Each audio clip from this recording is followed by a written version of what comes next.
Protestants protest General Conference every year, but are they bastions of religious justice, defenders of the faith, or are they the worst that mankind has to offer?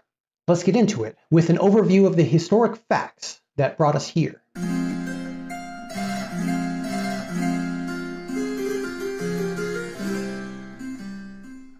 The semi-annual General Conference of the Church of Jesus Christ of Latter-day Saints has been attracting various forms of protests, including those from evangelical Protestant groups since the late 1990s, and more so in the early 2000s. These demonstrations typically occur outside the Conference Center and Temple Square, where Protestants voice their opposition to LDS doctrine and practices. For instance, during the October 2002 and October 2003 General Conferences, protesters positioned themselves outside Temple Square and along the west side of the Conference Center, displaying signs and engaging with attendees. Photographs from the events document the presence of these demonstrators and their message. Notably, the Salt Lake Tribune reported in October 2016, street preachers exercised their First Amendment rights by preaching and holding signs near the Conference Center. Despite their vocal opposition, interactions between protesters and conference attendees remained largely peaceful, with law enforcement present to ensure order. The Tribune, a largely pseudo-journalistic propaganda machine since the mid-19th century, fails to mention in this summary that the peaceful conduct was maintained in spite of the fact that protesters often go out of their way to disrupt, disrespect, and be intentionally antagonistic towards families of conference attendees. They seem to be working very hard to get a rise out of LDS members. These tactics are in fact similar to other groups of protesters who have been operating in the United States since the Obama administration, namely BLM and Antifa. These groups have often used hit and play innocent tactics to create propaganda used to vilify police and other opposition, muddying the waters of the real issues in society so that the average U.S. citizen would feel more sympathetic to the cause of the antagonists burning down businesses and taking over city streets. Of course, those efforts were substantially aided by left-wing news outlets like CNN, MSNBC, and the New York Times, among others, many of which have recently been discovered by Doge to be financially backed by the U.S. Democratic Party through USAID. This means that most legacy media is in fact state-run media, like what you would find in China, North Korea, and Russia, where the truth is what the government wants you to hear. Additionally, those protests were funded by big business, activist donors with their own agenda, like George Soros, and the Democrat slush fund Act Blue. This history matters because we see similar patterns among Protestant protesters in Salt Lake City's Temple Square and the LDS Conference Center twice every year. Now, of course, these protesters at Temple Square haven't been burning down businesses and causing destruction of property, and we're going to be careful not to draw a false equivalency between the two. However, missionaries operating among the protesters have reported that many such protesters are from out of state, flown in just to take part in the operation, and are being paid to be there. Salt Lake City is among the most religiously diverse cities in America, largely due to the policies of the Latter-day Saints and their church leaders who actively uphold the right of others to worship how, where, and what they may. This has made the Utah Valley and surrounding states historic refuges for otherwise vilified religious denominations, including Baptists, who were despised until the early 20th century, Catholics, who didn't receive general acceptance until the mid to late 20th century, as well as Eastern and Middle Eastern religions. In spite of this generosity of the Latter-day Saints, it would not be surprising to find that some of the local Protestant churches are themselves funding efforts to provoke violence among Latter-day Saints. However, it remains a mystery as to where the actual funding is coming from. For all we know, it could be special interest groups that aren't even aligned with religious causes. This becomes all the more evident when we learn that most Protestant churches are aligned with the Democratic Party, the same party responsible for funding state-sponsored media lies about political opponents over the past 10 years, the same party engaged in politically driven lawfare and funding domestic terrorist groups in the United States, and whose party members have grown filthy rich by manipulating congressional policy to favor their investments, all while taking a large taxpayer salary and driving the US economy into insolvency with outrageous government spending programs that almost never benefit the intended recipients. Think I'm getting too off topic? Well, consider that according to a 2016 Pew Research poll, the Mormon community is by far the most conservative denomination in the country and are also the fourth largest religious voting bloc. That is to say, Latter-day Saints hold a tremendous amount of power and sway within political and economic spheres. In fact, this has always been the case. Remember that it was the loss of elections in Illinois that sparked much of the religiously driven opposition towards the Saints in Nauvoo, leading to the assassination of Joseph Smith in the 1840s. It was likewise voting rights and election safeguarding measures taken by Missourians and Missouri officials that led to the further violence and the LDS extermination order in the 1830s. It was further the party interests in Idaho that led to the systematic disenfranchisement of Latter-day Saints in territory settlements during the 1880s. And all of this led to the church encouraging its members to vote in a 50-50 ratio into the 20th century. Why? To avoid further retaliation by the US government and state governments against the Saints. They literally had to make themselves a non-threat to the political establishment in order to be left in peace. Even so, it was the Latter-day Saints who, in the 1930s, Great Depression, solidified what became conservative politics for the next 100 years. This was done in opposition to FDR's New Deal and led to the creation of the Church Welfare Program. To this day, the Church of Jesus Christ of Latter-day Saints is the largest private contributor to charitable and relief efforts around the world, and by far the largest charitable religion in the United States, even supporting other charity efforts such as Catholic charities. And they remain the largest proponent of conservative values and of opposition to the democratic socialist oligarchy. Just a quick check. When did that oligarchy begin to assert itself? That's right. It was under the Clinton administration in the late 1990s. Coincidentally, around the same time, active organized attacks began operating in Salt Lake and the LDS General Conference. An interesting side note for clarity. President Clinton is famous for reducing the size of the federal government. But what you probably didn't know is that he didn't want to do so. His party didn't want to reduce government, but were forced into doing so by the conservative majority in the House. Even so, the Clinton admin managed to compartmentalize and expand the overreach of government, even at the same time it was physically reducing it. This in turn led to the eventual gutting of America's manufacturing industries to overseas trade partners and impoverished many of the conservative states and towns within America's borders, propping up Democrat-sponsored aid programs and socialist economies around the world. With all this in mind, one doesn't have to look very far to find an underlying reason behind the ongoing harassment of peaceful Latter-day Saints within their own communities.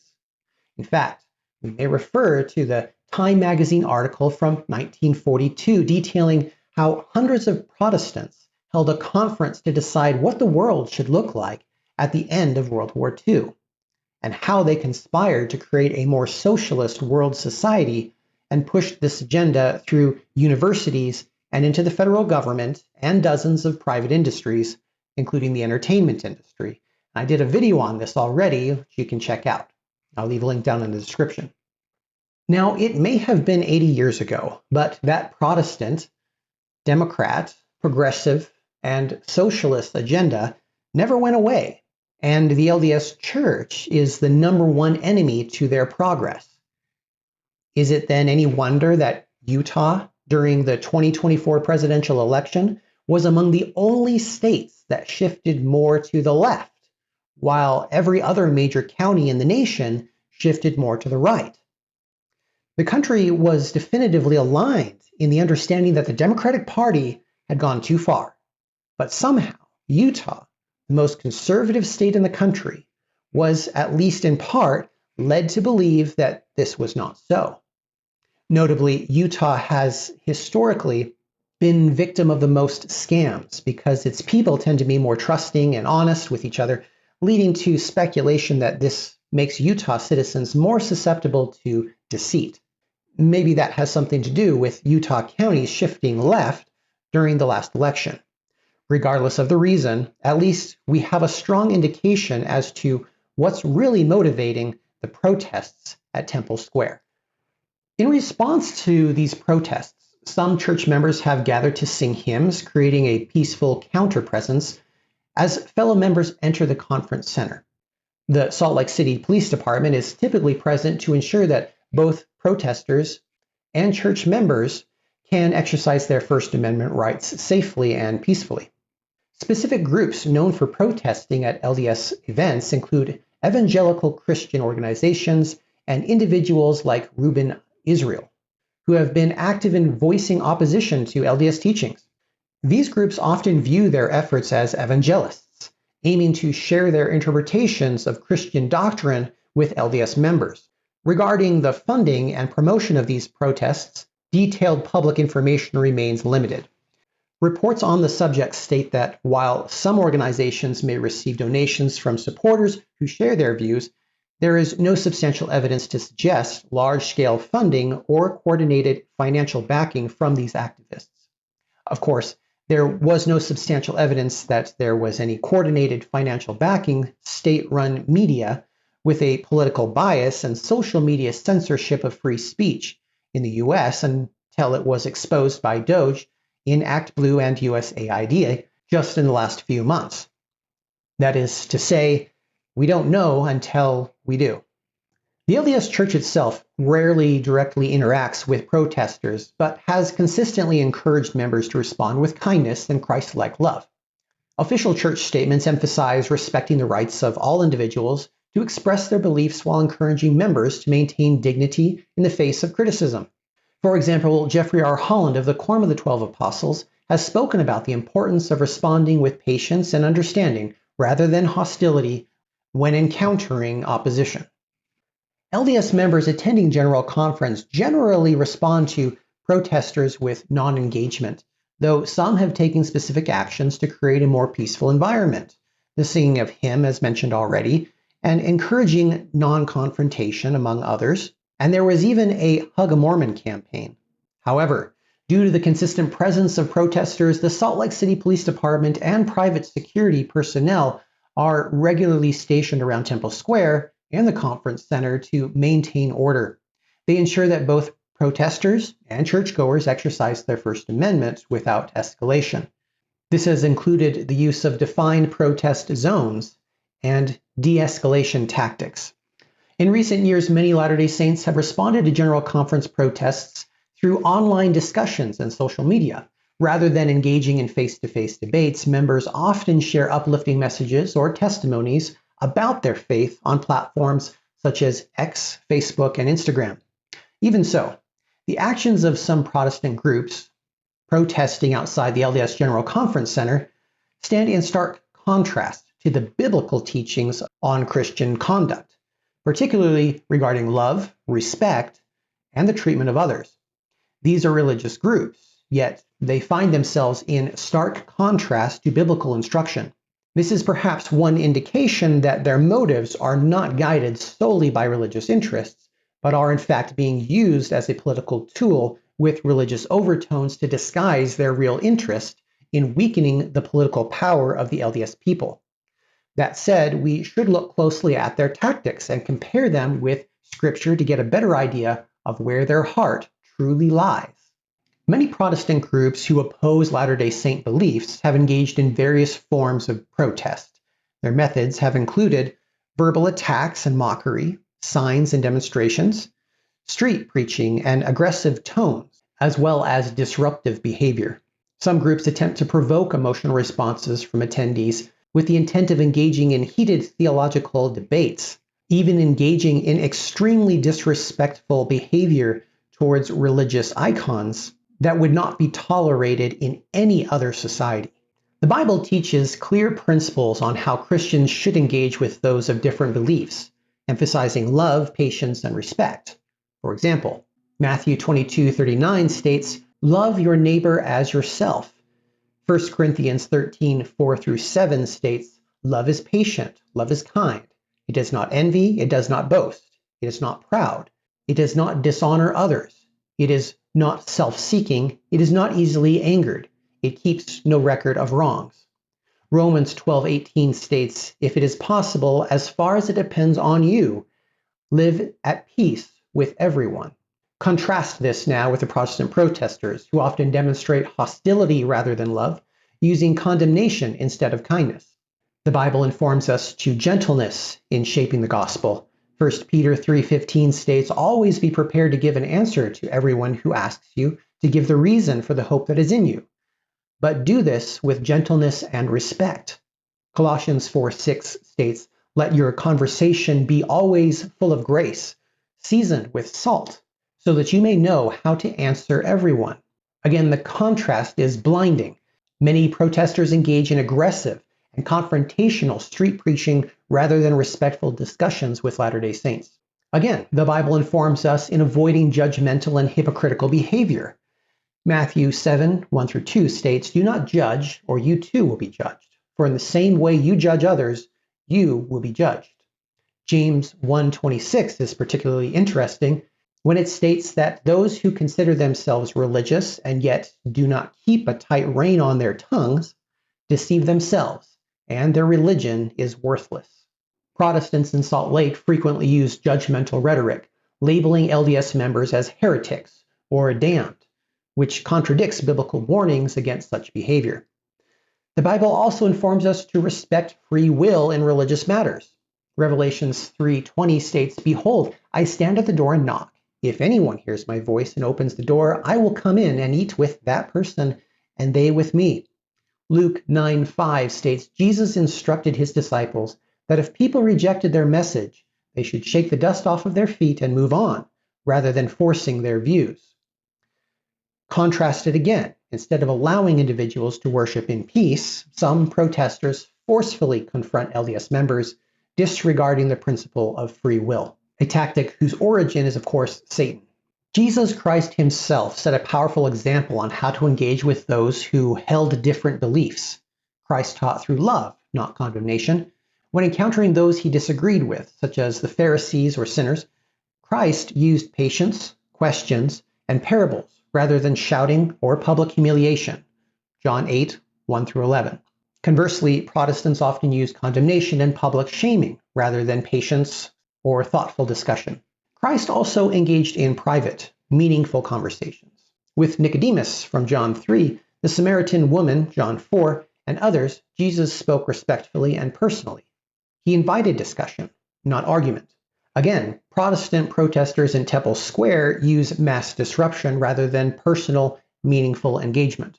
In conclusion, the Bible consistently teaches that Christians should share their beliefs with love, patience, and respect. While healthy theological discussion is encouraged, the aggressive tactics used by many Protestant protesters at LDS General Conference contradict biblical principles. Unfortunately, the behavior of these protesters does not reflect the loving approach that Christ himself demonstrated. Instead, the biblical model encourages engaging with others in a way that reflects God's love, fosters mutual respect, and leads to meaningful conversations about faith. In another vein, we might ask, are Protestant protesters justified in their actions against the LDS Church at General Conference despite the rhetoric? To evaluate whether Protestants are justified in their actions, we must examine two key aspects: the reasons given by protesters for their actions and the LDS contribution to community and society. By weighing these factors against Christian principles and broader ethical considerations, we can determine whether their protests are warranted. Protesters, primarily from evangelical and fundamentalist Protestant backgrounds, generally argue the following: that LDS doctrine differs from traditional Christianity. There is also concern for the soul, a biblical mandate to oppose false doctrine, and public witness against what they see as a false gospel. Now, while these concerns reflect their theological convictions, the methods of protest, often aggressive, disruptive, and hostile, must be weighed against both biblical guidance and the social value of the Latter-day Saints. Beyond theological differences, the LDS Church has played a significant role in strengthening American society. Some key contributions include strong focus on family values. The LDS Church emphasizes the family unit, as well as moral living and responsible citizenship, which aligns with broader Christian and American ideals. There is also the charitable and humanitarian efforts. The Church provides disaster relief, food assistance, and welfare programs that serve both members and non-members globally. Then there's the encouragement of hard work and self-reliance. LDS teachings promote industry, education, and financial responsibility. And the LDS Church has been at the forefront, among the best in the nation, accomplishing these goals. Then, of course, there's the respect for religious freedom. The LDS Church actively supports religious liberty, a fundamental principle of the United States, making Utah one of the most religiously diverse places in the country. And then there's the positive community involvement. LDS congregations often engage in civic service, improving neighborhoods, and fostering cooperation. In fact, this has historically led to LDS communities being among the richest, safest, and wealthiest communities in the nation. Given these contributions alone, targeting the Latter-day Saint Church with public hostility seems counterproductive, especially when considering the broader good it does for American society. Notably, the LDS people contribute 2 to 3 times the charity and relief efforts around the world than average Protestant contributions, according to the findings of the IRS and organizations such as Philanthropy Roundtable. James 1:27, by the way, highlights that true religion is one that engages in charity and good deeds as well as being clean from the world. It is, in fact, hard to argue that the Latter-day Saint Church and its members do not uphold this scripture and often do so to a higher extent than other denominations. Justification for these protests depends on whether their actions align with biblical teachings, respect for religious freedom, and ethical standards of engagement. From a biblical perspective, while the Bible does call for defending the faith, it also emphasizes love, gentleness, and respect, 1 Peter 3:15. Public shaming and aggressive tactics contradict Jesus' model of engaging with those of different beliefs, Luke 9:5. Protesters often use condemnation rather than constructive dialogue, which is inconsistent with biblical evangelism. James 1:26 again states, "If anyone thinks he is religious and does not bridle his tongue, but he deceives himself, and his religion is worthless." Now, from an ethical and social perspective, the LDS Church is not a threat to American society. Indeed, it not only upholds the Constitution of the United States, but is openly prepared to defend it with their lives. In contrast, as I discussed earlier, many Protestant denominations have in the past been openly engaged in efforts to undermine the U.S. Constitution, the Republic, and dismantle American establishment in order to reform it within a global construction of socialist ideals. Additionally, the Church contributes positively to both civic and moral life, which is essential to maintaining a productive and prosperous society. But the protesters disrupt worship, violating principles of mutual respect and religious freedom, working to dismantle the prized community that has been named the #1 state to live in both 2023 and 2024. In conclusion, while Protestant protesters may feel they are standing for biblical truth, their methods, which often involve hostility, public disruption, and condemnation, are neither biblically nor ethically justified. The LDS Church, regardless of theological differences, provides tangible benefits to American society that can't be ignored, especially in comparison to efforts made by Protestant groups which are nowhere near what the LDS Church provides. A more Christ-like approach to evangelical protests would involve respectful discussion rather than aggressive confrontation. Ultimately, true Christian witness is best demonstrated through love, understanding, and personal dialogue, not through disruptive protests that alienate rather than enlighten. But let me know what you think down in the comments below. And until next time, I've been Pastor Theology, and this has been all about your faith.